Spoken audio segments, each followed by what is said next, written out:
سورہ ابراہیم سورت نمبر 14۔ شروع کرتا ہوں میں اللہ کے نام سے جو نہایت مہربان بڑا رحم والا ہے۔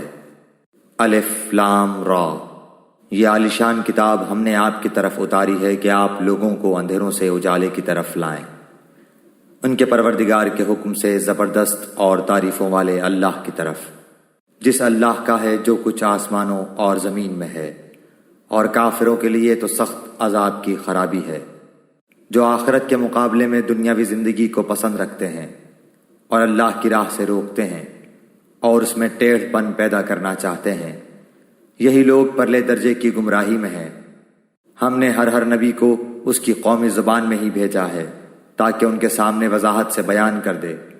اب اللہ جسے چاہے گمراہ کر دے اور جسے چاہے راہ دکھا دے، وہ غلبہ اور حکمت والا ہے۔ یاد رکھو جبکہ ہم نے موسیٰ کو اپنی نشانیاں دے کر بھیجا کہ تو اپنی قوم کو اندھیروں سے روشنی میں نکال اور انہیں اللہ کے احسانات یاد دلا۔ اس میں نشانیاں ہیں ہر ایک صبر شکر کرنے والے کے لیے۔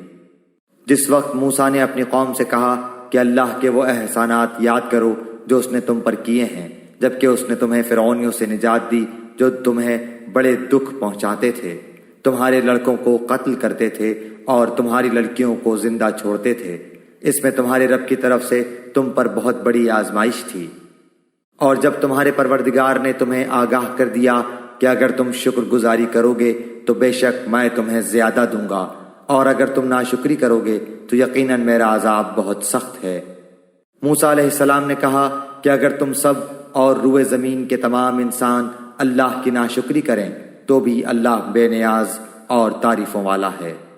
کیا تمہارے پاس تم سے پہلے کے لوگوں کی خبریں نہیں آئیں، یعنی قوم نوح کی اور عاد و سمود کی اور ان کے بعد والوں کی، جنہیں سوائے اللہ تعالیٰ کے اور کوئی نہیں جانتا؟ ان کے پاس ان کے رسول معجزے لائے، لیکن انہوں نے اپنے ہاتھ اپنے منہ میں دبا لیے اور صاف کہہ دیا کہ جو کچھ تمہیں دے کر بھیجا گیا ہے ہم اس کے منکر ہیں، اور جس چیز کی طرف تم ہمیں بلا رہے ہو ہمیں تو اس میں بڑا بھاری شبہ ہے۔ تم چاہتے ہو کہ ہمیں ان خداؤں کی عبادت سے روک دو جن کی عبادت ہمارے باپ دادا کرتے رہے۔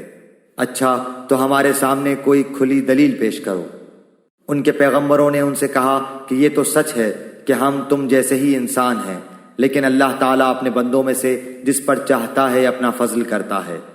اللہ کے حکم کے بغیر ہماری مجال نہیں کہ ہم کوئی معجزہ تمہیں لا دکھائیں، اور ایمان والوں کو صرف اللہ تعالیٰ ہی پر بھروسہ رکھنا چاہیے۔ آخر کیا وجہ ہے کہ ہم اللہ تعالیٰ پر بھروسہ نہ رکھیں جبکہ اس نے ہمیں ہماری راہیں سجھائی ہیں؟ واللہ جو ایذائیں تم ہمیں دو گے ہم ان پر صبر ہی کریں گے۔ توکل کرنے والوں کو یہی لائق ہے کہ اللہ ہی پر توکل کریں۔ کافروں نے اپنے رسولوں سے کہا کہ ہم تمہیں ملک بدر کر دیں گے، یا تم پھر سے ہمارے مذہب میں لوٹ آؤ، تو ان کے پروردگار نے ان کی طرف وحی بھیجی کہ ہم ان ظالموں کو ہی غارت کر دیں گے، اور ان کے بعد ہم خود تمہیں زمین میں بسائیں گے۔ یہ ہے ان کے لیے جو میرے سامنے کھڑے ہونے کا ڈر رکھیں اور میری وعید سے خوف زدہ رہیں۔ اور انہوں نے فیصلہ طلب کیا اور تمام سرکش ضدی لوگ نامراد ہو گئے۔ اس کے سامنے دوزخ ہے جہاں وہ پیپ کا پانی پلایا جائے گا، جسے بمشکل گھونٹ گھونٹ پیے گا، پھر بھی اسے گلے سے اتار نہ سکے گا، اور اسے ہر جگہ سے موت آتی دکھائی دے گی لیکن وہ مرنے والا نہیں، پھر اس کے پیچھے بھی سخت عذاب ہے۔ ان لوگوں کی مثال جنہوں نے اپنے پالنے والے سے کفر کیا، ان کے اعمال مثل اس راکھ کے ہیں جس پر تیز ہوا آندھی والے دن چلے۔ جو بھی انہوں نے کیا اس میں سے کسی چیز پر قادر نہ ہوں گے، یہی دور کی گمراہی ہے۔ کیا تو نے نہیں دیکھا کہ اللہ تعالیٰ نے آسمانوں کو اور زمین کو بہترین تدبیر کے ساتھ پیدا کیا ہے؟ اگر وہ چاہے تو تم سب کو فنا کر دے اور نئی مخلوق لائے۔ اللہ پر یہ کام کچھ بھی مشکل نہیں۔ سب کے سب اللہ کے سامنے روبرو کھڑے ہوں گے۔ اس وقت کمزور لوگ بڑائی والوں سے کہیں گے کہ ہم تو تمہارے تابعدار تھے، تو کیا تم اللہ کے عذابوں میں سے کچھ عذاب ہم سے دور کر سکنے والے ہو؟ وہ جواب دیں گے کہ اگر اللہ ہمیں ہدایت دیتا تو ہم بھی ضرور تمہاری رہنمائی کرتے۔ اب تو ہم پر بے قراری کرنا اور صبر کرنا دونوں ہی برابر ہے، ہمارے لیے کوئی چھٹکارا نہیں۔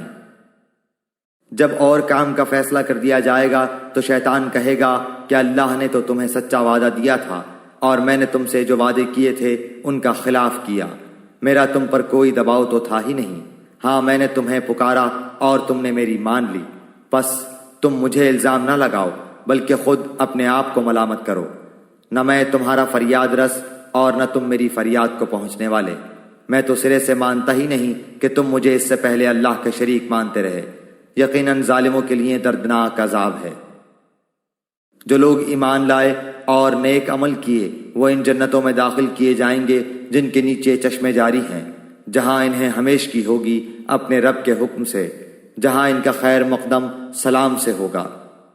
کیا آپ نے نہیں دیکھا کہ اللہ تعالیٰ نے پاکیزہ بات کی مثال کس طرح بیان فرمائی؟ مثل ایک پاکیزہ درخت کے جس کی جڑ مضبوط ہے اور جس کی ٹہنیاں آسمان میں ہیں، جو اپنے پروردگار کے حکم سے ہر وقت اپنے پھل لاتا ہے۔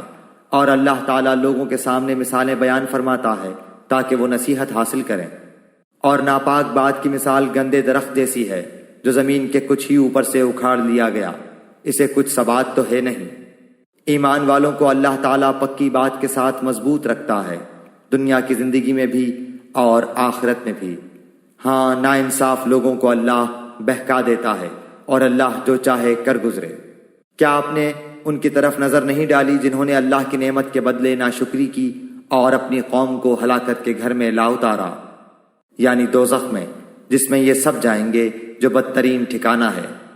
انہوں نے اللہ کے ہمسر بنا لیے کہ لوگوں کو اللہ کی راہ سے بہکائیں۔ آپ کہہ دیجئے کہ خیر مزے کر لو، تمہاری باز گشت تو آخر جہنم ہی ہے۔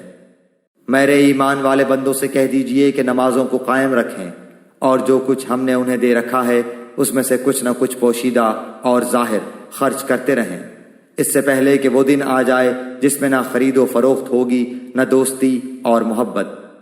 اللہ وہ ہے جس نے آسمانوں اور زمین کو پیدا کیا ہے اور آسمانوں سے بارش برسا کر اس کے ذریعے سے تمہاری روزی کے لیے پھل نکالے ہیں، اور کشتیوں کو تمہارے بس میں کر دیا ہے کہ دریاؤں میں اس کے حکم سے چلیں پھریں۔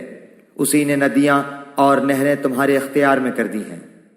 اسی نے تمہارے لیے سورج چاند کو مسخر کر دیا ہے کہ برابر ہی چل رہے ہیں، اور رات دن کو بھی تمہارے کام میں لگا رکھا ہے۔ اسی نے تمہیں تمہاری منہ مانگی کل چیزوں میں سے دے رکھا ہے۔ اگر تم اللہ کے احسان گننا چاہو تو انہیں پورے گن بھی نہیں سکتے۔ یقیناً انسان بڑا ہی بے انصاف اور ناشکرا ہے۔ ابراہیم کی یہ دعا بھی یاد کرو جب انہوں نے کہا کہ اے میرے پروردگار، اس شہر کو امن والا بنا دے اور مجھے اور میری اولاد کو بت پرستی سے پناہ دے۔ اے میرے پالنے والے معبود، انہوں نے بہت سے لوگوں کو راہ سے بھٹکا دیا ہے، پس میری تابعداری کرنے والا میرا ہے، اور جو میری نافرمانی کرے تو تو بہت ہی معاف اور کرم کرنے والا ہے۔ اے ہمارے پروردگار، میں نے اپنی کچھ اولاد اس بے کھیتی کی وادی میں تیرے حرمت والے گھر کے پاس بسائی ہے۔ اے ہمارے پروردگار، یہ اس لیے کہ وہ نماز قائم رکھیں، پس تو کچھ لوگوں کے دلوں کو ان کے طرف مائل کر دے اور انہیں پھلوں کی روزیاں عنایت فرما تاکہ یہ شکر گزاری کریں۔ اے ہمارے پروردگار، تو خوب جانتا ہے جو ہم چھپائیں اور جو ظاہر کریں۔ زمین و آسمان کی کوئی چیز اللہ پر پوشیدہ نہیں۔ اللہ کا شکر ہے جس نے مجھے اس بڑھاپے میں اسماعیل و اسحاق علیہ السلام عطا فرمائے۔ کچھ شک نہیں کہ میرا پالن ہار اللہ دعاؤں کا سننے والا ہے۔ اے میرے پالنے والے، مجھے نماز کا پابند رکھ اور میری اولاد سے بھی۔ اے ہمارے رب، میری دعا قبول فرما۔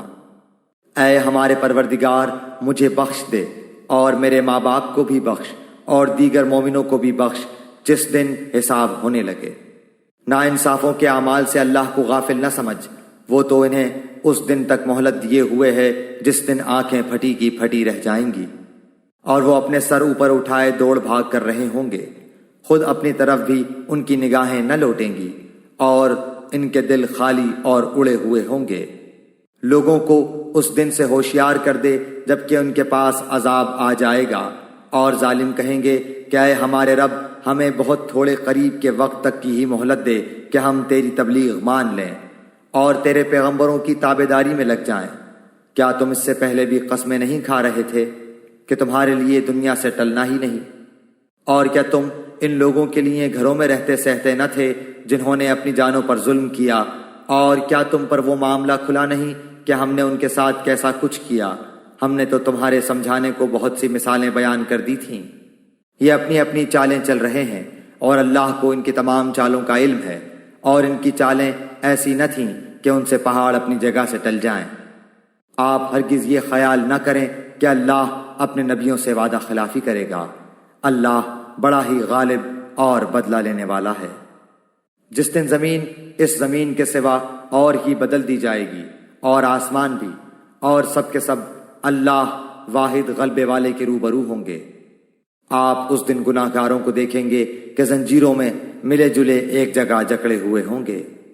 ان کے لباس گندھک کے ہوں گے اور آگ ان کے چہروں پر بھی چڑھی ہوئی ہوگی۔ یہ اس لیے کہ اللہ تعالیٰ ہر شخص کو اس کے کیے ہوئے اعمال کا بدلہ دے۔ بے شک اللہ تعالیٰ کو حساب لیتے کچھ دیر نہیں لگنے کی۔ یہ قرآن تمام لوگوں کے لیے اطلاع نامہ ہے کہ اس کے ذریعے سے وہ ہوشیار کر دیے جائیں اور بخوبی معلوم کر لیں کہ اللہ ایک ہی معبود ہے، اور تاکہ عقل مند لوگ سوچ سمجھ لیں۔